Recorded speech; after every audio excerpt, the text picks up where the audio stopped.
Hello everybody, welcome back to another video. And in this video I'm going to be telling you everything has been added, changed and fixed in Minecraft Snapshot 24w33a. And so if you like Minecraft videos like this one, then please make sure you leave a like and subscribe to the channel for more Minecraft update videos in the future. And so yes, we finally got a new Minecraft Snapshot, this time on a Thursday. And the weird thing is that we're not actually quite sure for which update the changes are in this snapshot. And that is because most of the new features in the snapshot are actually behind different experimental toggles.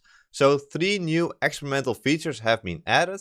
One to do with bundles, one to do with minecarts, and one to do with redstone. And then there's also some different regular changes and a lot of bug fixes in this snapshot as well, which would probably be for 1.21.2. And then as for the experimental features, most likely the bundles will come this year at some point in a full update for Minecraft.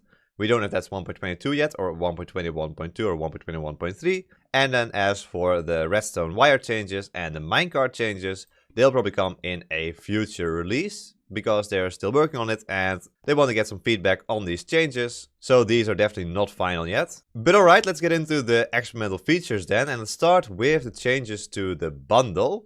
Because the bundle was of course already added in 2020 in Java edition. Now it has been updated and it's also been added to a Minecraft Bedrock Edition preview. And so of course the bundle is an item that lets you stack different blocks or items together in the same inventory slot to reduce the inventory management problem you have in Minecraft. Now this immediately looks different from what we saw before. Now it says can hold a mixed stack of items.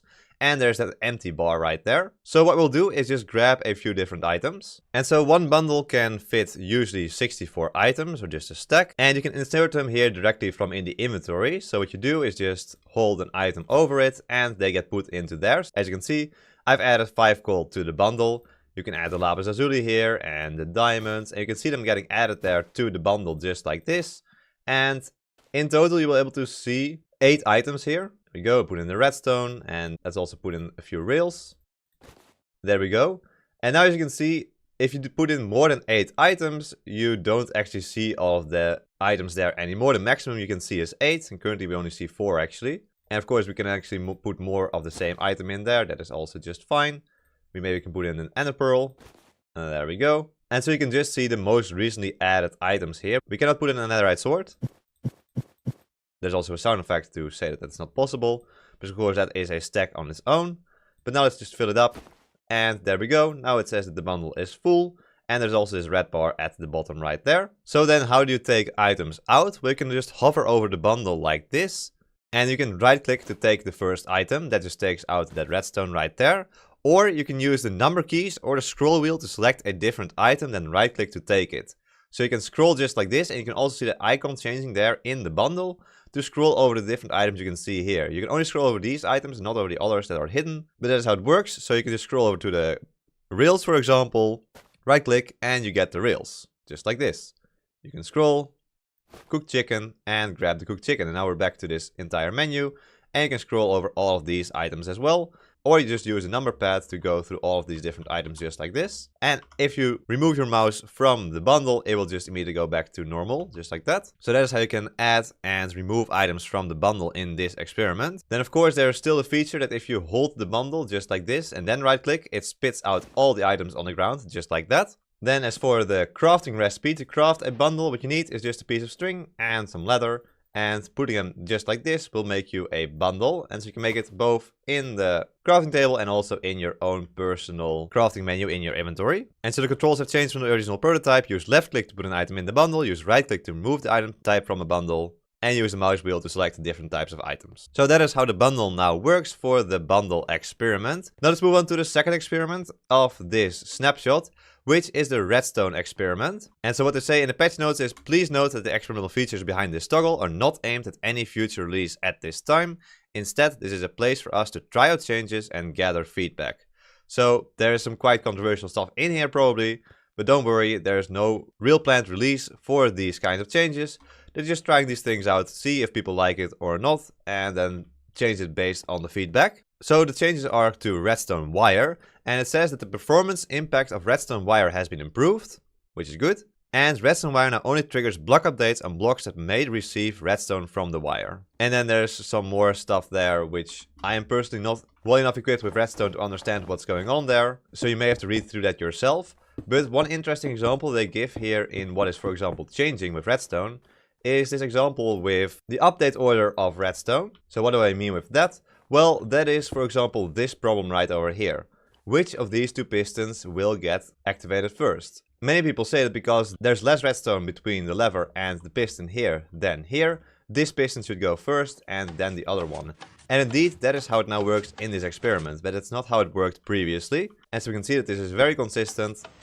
The piston that is closer to the lever, to the power source, always gets activated first. And what happens if we have exactly the same distance between the two, then it's always random. So it can be either the left or the right piston. It's a fully random process, and I personally think this makes the most sense. So that is one change here. And so this random choice made for the entire line of wire to limit the amount of possible outcomes, which means that when you power the line of wire, it randomly chooses one of the two possible update orders. So for this split over here, it randomly chooses either this one or this one to go first. And it does that every time it gets activated, as you can see here. And so the order in which blocks around the wire update is based on the direction of the wire receiving an update from. And the order currently is back, front, left, right, down, up. And so they say that known issues are that as this experiment only changes redstone wire, interactions with other components may not always act as expected, especially when it comes to update orders. But yeah, that's the redstone experiment. And as for the third experiment, it is the Minecart improvement experiment. And they explain their choice here. So their long-term goal is to make vehicle travel, such as minecarts, a viable option for players compared to other late-game options, which currently dominate most playstyles, like for example elytra flying. So to achieve this, we aim to make riding minecarts a smooth experience with consistent and predictable motion and rotation. With this feature toggle, we are laying a foundation to build upon the future. And they are aware that these kinds of changes break, for example, piston bolts and other contraptions that involve minecarts. But they say that they just want to collaborate with the community to see what kind of benefits they can give to minecarts to make them more usable as transportation in the future. And again, they say that this is not aimed at a future release, just for feedback. So let's quickly see what is actually going on here with minecarts. So first of all, minecarts will articulate their movement better when going fast, riding on the rail all the time. So this means that minecarts will now run smoothly along the track and are less likely to halt or derail. So that should just be a general quality of life improvement here for the minecart. But the second point is maybe more interesting, and that is related to jumping. So if you've gone into a minecart previously and tried to jump using a minecart, you know that that's pretty much not possible. The minecart just goes off the edge and falls straight down. But that has now been changed, so let's actually take a look at that by making a small jump here in our track. And now let's ride and see what's happening. So I've made a jump here, as you can see. And now if we go over here, and usually would never make this, but now in this new update, we almost make this. Let's just put another rail here, that would work. So now indeed, as you can see, if we go over this minecart track, the minecart jumps and it can make this gap over here, which I personally think is really, really cool. The other change you can see here is that now the minecart actually tilts over there when it's jumping. So they keep the vertical momentum when the track ends with a slope, and minecarts will tilt visually to articulate while in the air. Also, there's no rail grinding sound when the minecart is flying through the air. So that is really, really nice. I really love this change. Personally, I would like to see it in the game in the future. Then there's also a new setting. So if you go to options and then to accessibility settings, there's now this option on the bottom right here, rotate with minecarts. So if you turn this to on and then go back into the game, you will see that our view automatically changes as the minecart takes a turn. So this means that it's way easier for people to follow along with rides, for example, if there are many different turns and they don't have to move their mouse together with the turn to actually follow that. But by default it's set to off, and this only works of course if you have the experiment turned on. Then there is also a new game rule that is related to minecarts, and I think that is one that people will really, really like. And that is the game rule minecartMaxSpeed. By default it is set to 8, as you can see right here, but you can increase it to a value up to 1000. This doesn't mean that your speed immediately goes up to 1000, but it means your speed can go up to 1000. So now, well, we jumped way, way further because we had more speed there. Let's actually start down here.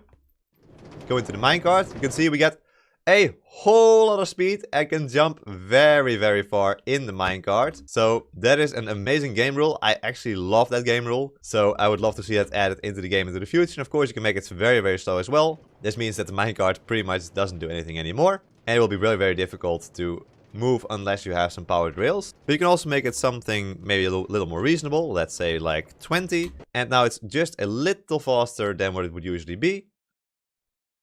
But we still overjumped the track quite a lot there. So that is the minecartMaxSpeed game rule. Then some changes to minecarts in this experiment is that minecarts can no longer be placed within another minecart by a player or a dispenser. So if you place one minecart somewhere and then try to place a second minecart there on that same rail, that does not place a new minecart. So there's just a single minecart right there, as you can see. And then minecarts can now consistently be placed next to each other along a track. So you just place two minecarts next to each other and you can see that they all get placed exactly next to each other, just like this. And it also says that minecarts can now more consistently pick up mobs. So that is the Minecart Experiment right there. And those are the 3 experiments in 24w33a. Then as for changes in this snapshot, first of all, some of the rarities of blocks and items have been changed. This just means that they've gotten a new color. So for example, the elytra is now purple. And for example, wither skeleton skulls are now blue. This is just a change they made with the different types of blocks and which kind of rarity they should receive. And there's a whole list of changes they made there that's listed in the patch notes. So they've also tweaked portal cooldowns of vehicles and projectiles. So after using another portal, minecarts and boats now only need to leave the portal for 0.5 seconds to use it again, down from 15 seconds. And after using another portal, projectiles such as ender pearls and arrows now only need to leave the portal for 2 ticks to use a portal again down from 15 seconds. Then as for suspicious 2 recipes, they can now be found in the recipe book. The breeze no longer has a minimum distance required to attack a target. There's a new death message for when you're killed by a mace smash attack. So let's see that right here. I'm sorry. Sorry, but for science, was smashed by me. So the death message is player was smashed by player. And so wolves can now be fed cod, cooked salmon, tropical fish, pufferfish, and rabbit stew, which is for parity with Bedrock Edition. Enchanted shields have the same reduced glint as enchanted armor. Banner pattern items now have new names and icons. So these are the new banner patterns. That's what they look like now. They all have the type of banner pattern in the name. So field mason banner pattern, Border indented banner pattern, flower charge banner pattern, creeper charge banner pattern, skull charge banner pattern, thing banner pattern, globe banner pattern, snout banner pattern, flow banner pattern, and guster banner pattern. That's what all of these banner patterns look like now. And so these 2 are new banner patterns, the field mason banner pattern and the border indented banner pattern. They were previously just in Bedrock Edition, but now they are also here in Java Edition. As for the field mason banner pattern, you craft it using paper and bricks. And the border indented banner pattern, you craft it with paper and vines.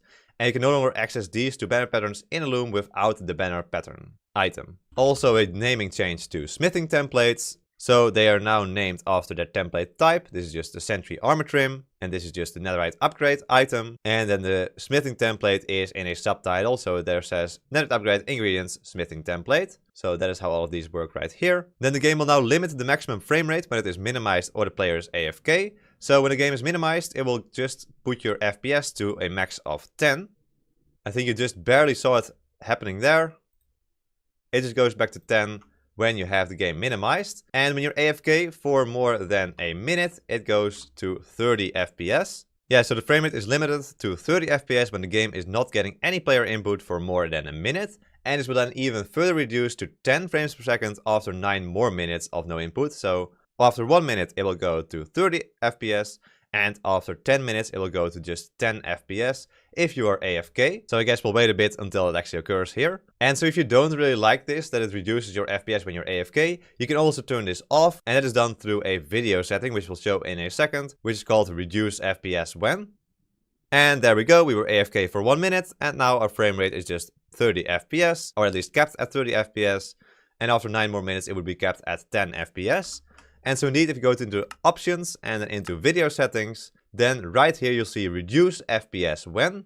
And you can either set it to AFK, which is the default, or just to minimize, which means that the FPS is not reduced when you're AFK, and only when the game is minimized is reduced to 10 FPS. Those are the 2 options. They've added language support for 2 new languages, and then they've also tweaked bee flight distances and cooldowns. So bees now wander around randomly for less time after exiting a hive, and will travel less far from it, and is just less likely to get lost. And so bees are also now less likely to get stuck on corners, which people have probably seen a lot if they played with bees in the past few Minecraft updates. Then beds can now spawn at any height, not just below sea level, as long as it's dark enough and there's a solid block to spawn on. Then some parity with Bedrock Edition, there's now baby versions of dolphins, squids and glow squids. So indeed we can spawn in baby dolphins, they are there right now.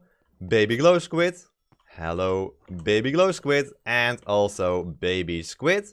Yes, 3 new baby mobs in Minecraft. I'm still not sure why these haven't been added earlier. They've been in Bedrock for a very long time. And the same thing is true for salmon. In Bedrock Edition there's different sizes of salmon, and indeed those are now also here. There's small and large variants of salmon, so you can see 3 different sizes of salmon are now available in Minecraft Java Edition as well. Server performance has been improved when using higher render distance. And finally, a change you might have noticed throughout this video. The redstone torch now has a new look and updated textures and model to give it a unique and distinctive identity. So this is what the redstone torch now looks like. It now looks quite a bit different from the regular torch and the soul torch, as you can see right there. That's definitely a very different torch there in the middle. And as for trial chambers, they've added new variations to the hallways, including encounters, which are short challenges leading to a larger chamber. And they've also replaced the empty chests inside the trial chamber with hoppers and barrels to better show players that these are meant for disposal and inventory management. Then as for technical changes, the data pack version is now 49, the resource pack version is 35, and they've added unique block sounds to the monster spawner block, along with a whole lot more technical changes you can read through in the patch notes, I will leave linked in the description down below,